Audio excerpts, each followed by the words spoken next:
Hi hello नमस्कार, कसे आहात तुम्ही? गावाकडील घरगुती जेवण या चॅनेलवर मी तुमचं अगदी मनापासून स्वागत करते.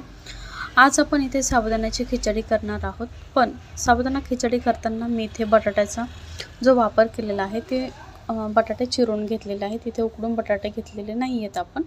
अगदी झटपट ही खिचडी 10 मिनिटात होते. चला, कशी केली आहे खिचडी ते बघण्यासाठी तुम्हाला व्हिडिओ शेवटपर्यंत बघावा लागेल. चला आपण सुरुवात करूया खिचडी करण्यासाठी. त्यासाठी ना मी इथे रात्रभर साबुदाणा भिजवून घेतलेला आहे. साबुदाणा भिजवताना त्यावर पाणी थोडंसं जास्त टाकलं तरीही चालतं. साबुदाणा छान भिजला जातो आणि मस्त सुटसुटीत होतो. मी एका ताटामध्ये साबुदाणा जो आपण भिजवलेला आहे तो ट्रान्सफर करून घेतला आहे. त्यानंतर इथे शेंगदाण्याचा कूट घेतलेला आहे. शेंगदाणे आपण छान भाजून त्याचा कूट बनवून घेतलेला आहे. साबुदाण्यावर मी तो कूट टाकत आहे. साबुदाणा आणि शेंगदाण्याचा कूट एकत्र करते आहे मी. साबुदाणा आणि शेंगदाण्याचा कूट जो आहे तो एकत्र केला तर खिचडी छान सुटसुटीत होते. छानपैकी मी एकदा मिक्स करून घेत आहे. आता मिक्स करून झालं का आपण ना त्यावर थोडंसं मीठही टाकणार आहोत. चला, मीठ टाकले. आता आपण देऊया फोडणी. फोडणीसाठी मी इथे कढई गरम करायला ठेवली आहे. कढई गरम झालं की त्यामध्ये तुम्ही तेल टाकायचे. तेलाऐवजी तूप टाकलं तरी काहीच इश्यू नाही आहे, ॲज पर विश. त्यानंतर मी अशा मोठ्या आकाराच्या इथे मिरच्या कट करून घेतलेल्या आहेत. मिरच्या मोठ्या आकाराच्या यासाठी कट करून घेतलेल्या आहेत त्या लवकर काढता याव्यात बाहेर आणि दातांखाली येऊ नये. दातांखाली जर आल्या मिरच्या तर तिखट लागतं ना, त्यामुळे मी इथे मोठ्या आकाराच्या मिरच्या कट करून घेतलेल्या आहेत. मिरच्या छानपैकी परतल्या की आपण ना यामध्ये बटाटे टाकणार आहोत. बटाटे मी अशा प्रकारे कट करून घेतलेले आहेत. यापेक्षा तुम्हाला जर बारीक बटाटे कट करायचे असतील तर तुम्ही करू शकता. बटाटे, मिरच्या आणि तेल यामध्ये छानपैकी आपण परतून घेणार आहोत.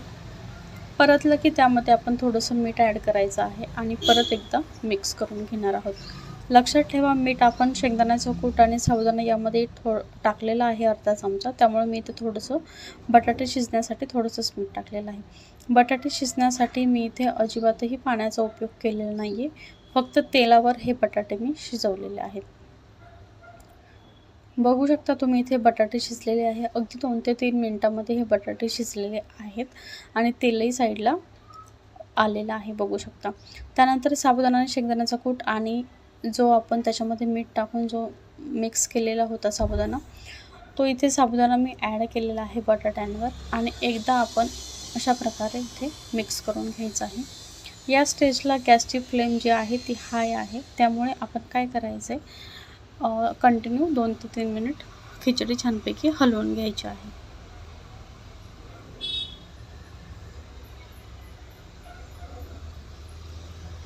दोन ते 3 मिनिट छानपैकी खिचडी हलवल्यानंतर काय करायचं, गॅसची फ्लेम जी आहे ना ती आता गॅसची फ्लेम आपल्याला स्लो करायची आहे. एकदम लो करायची आहे गॅसची फ्लेम.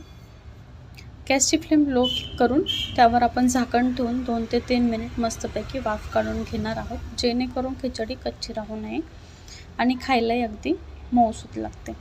बघा, इथे मी 2 ते 3 मिनिट वाफ काढून घेतलेली आहे आणि एकदा परत खिचडी आपल्याला अशा प्रकारे मिक्स करून घ्यायची आहे.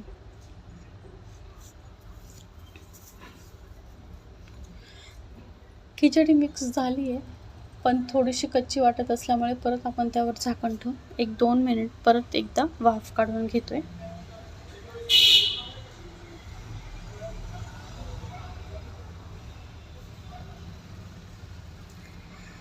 इथे बघू शकता वाफ काढून झालेली आहे 2 ते 3 मिनिटांनी. आपली अशी सुटसुटीत मोकळी सुटसुटीत खिचडी बनवून तयार आहे. बटाटे न उकडता आपण अशी बघा मोकळी सुटसुटीत खिचडी बनवली आहे. अगदी मऊसूत खिचडी झालेली आहे. सहज कोणीही ही खिचडी खाऊ शकतो. चला, तुम्हाला जर ही खिचडी आवडली असेल तर आपल्या चॅनलला लाईक, शेअर आणि सबस्क्राईब करायला विसरू नका. नवीन चॅनल आहे त्यामुळे चॅनलला सपोर्ट कराल तुम्ही, अशी मी